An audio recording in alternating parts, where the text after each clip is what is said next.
A white woman walks into a hospital crying, holding 3 black newborns. A nurse asks, "Are they yours?" She whispers, "Not anymore." No one sees her again.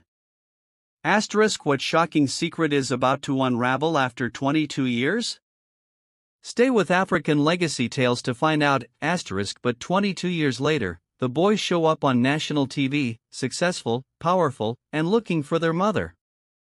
Comment where you're listening from today and take a breath, men, and enjoy the story. Can one woman's desperate choice change lives forever? Keep watching African Legacy Tales for the unbelievable truth. The morning coffee turned bitter in Joyce's mouth as she stared at the television screen, her hands trembling so violently that the ceramic mug slipped from her grasp and shattered against the kitchen floor. The news anchor's voice seemed to echo from another world, but the faces on the screen were unmistakably real. 3 young men, 22 years old, with features that made her heart stop beating for what felt like an eternity. "We're looking for the woman who gave us life," one of them said, his dark eyes filled with a desperate hope that cut through Joyce like a knife. "Our biological mother. We know she's out there somewhere, and we need her now more than ever." The remote control fell from her numb fingers as she watched the special report about 3 brothers searching for their birth mother. But it was the third brother, Brian, who made her world collapse. He sat in a hospital bed, his once strong frame now gaunt and pale, tubes and wires connecting him to machines that beeped with mechanical precision. "Brian has acute leukemia," the doctor explained to the camera. "Without a bone marrow transplant from a compatible donor, preferably a biological relative, his chances are very slim. We're running out of time." 22 years. 22 years since that impossible decision. That moment when she was barely 19, alone and facing a choice that would haunt her every single day since. She had carried those 3 lives for 9 months, felt every kick, every movement, every hiccup. She had held them for exactly 37 days before walking into that social services office with tears streaming down her face and papers in her trembling hands. Joyce pressed her back against the kitchen wall, sliding down until she sat among the coffee-stained fragments of her broken mug. The house around her, this perfect suburban home in Vancouver with its white picket fence and carefully tended garden, suddenly felt like a prison of lies. Everything she had built, every story she had told, every carefully constructed piece of her new identity was crumbling, just like that ceramic mug. "Joyce, what was that noise?"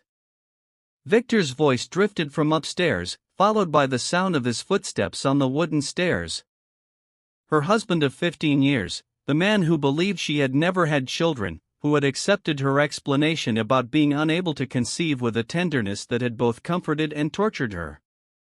She quickly reached for the television remote, but it was too late. Victor appeared in the kitchen doorway, his graying hair still messy from sleep, wearing the old university t-shirt she had bought him for his birthday. His concerned expression shifted to alarm as he saw her sitting on the floor, surrounded by broken pottery. "Honey, are you okay? What happened?" The television continued its cruel broadcast behind him. Joyce could see the screen over his shoulder, now showing baby photos that the brothers had somehow managed to obtain. 3 beautiful infants with dark skin and bright eyes. The only pictures that existed of them during their brief time together. I dropped my mug," she whispered, her voice barely audible. "Clumsy knee." Victor moved toward her, but as he did, his attention was caught by the television. Joyce watched his face change as he absorbed the images, the story, the desperate plea for help. She saw the exact moment when recognition flickered in his eyes, not of the children, but of something in her expression. Something in the way she was looking at the screen. "Joyce," he said slowly, his voice taking on a tone she had never heard before. "Why are you looking at those babies like that?" The question hung in the air between them like a loaded weapon. In the background, the news anchor continued the story. The 3 brothers were separated as infants and have only recently found each other, but now they face a new crisis that has brought them into the public eye.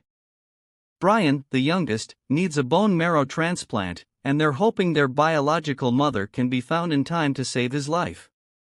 Victor's eyes widened as he looked between the screen and his wife. Joyce, are those? Yes, she whispered, the word escaping like a confession. They're my sons. Victor staggered back, catching himself on the kitchen counter. Your sons?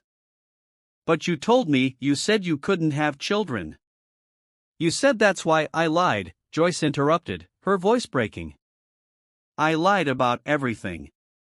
I was 19, Victor. Unmarried, alone, with 3 babies I couldn't care for. Their father, he didn't want them. He said they weren't his because of how they looked. I had no choice. No choice? Victor's voice rose. You had a choice to tell me the truth. We've been married for 15 years, Joyce. 15 years, and you never thought to mention you had 3 children? I couldn't, Joyce sobbed. I signed away my rights. It was a closed adoption. I wasn't supposed to ever see them again. I thought it was behind me. Victor ran a hand through his hair, pacing the kitchen. Behind you? They're your children, Joyce. Our children. Wait, no, not ours. You have children with someone else. It was before I met you, Joyce pleaded. I was young, scared. Their father was a college boyfriend. When he saw they were black, he accused me of cheating and left. I had no support, no money. Giving them up was the hardest thing I've ever done. And now? Victor stopped pacing, looking at her with a mixture of anger and bewilderment. Now they're on TV looking for you because one of them is dying. What are you going to do? Joyce buried her face in her hands. I don't know. I can't face them after what I did. Victor was silent for a long moment. Then he said, You have to, Joyce. That boy needs you. They all do. Joyce looked up at him, surprised by the lack of anger in his voice. You're not leaving? Victor sighed, sitting down beside her on the floor. I'm hurt. I'm angry that you lied to me all these years. But leaving? No. We'll figure this out together. But you have to contact them. Today.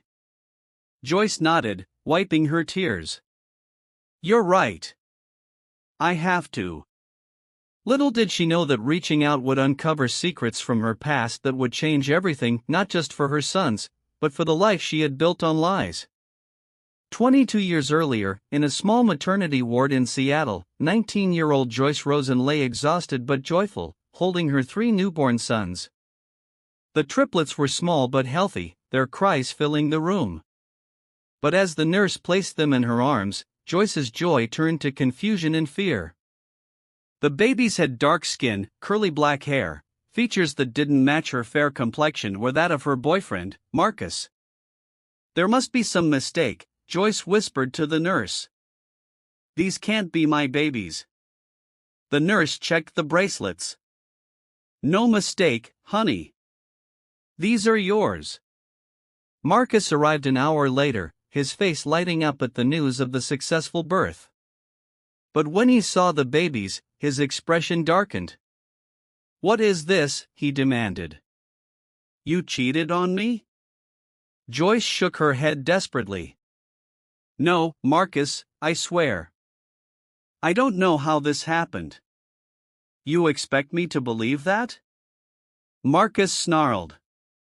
Look at them. They're not mine. They're not yours. You must have slept with some black guy. He stormed out, leaving Joyce alone with her confusion and 3 crying infants. The hospital ran tests, confirming Joyce was indeed the mother. The doctor explained it was a rare case of genetic variation, perhaps from distant ancestry.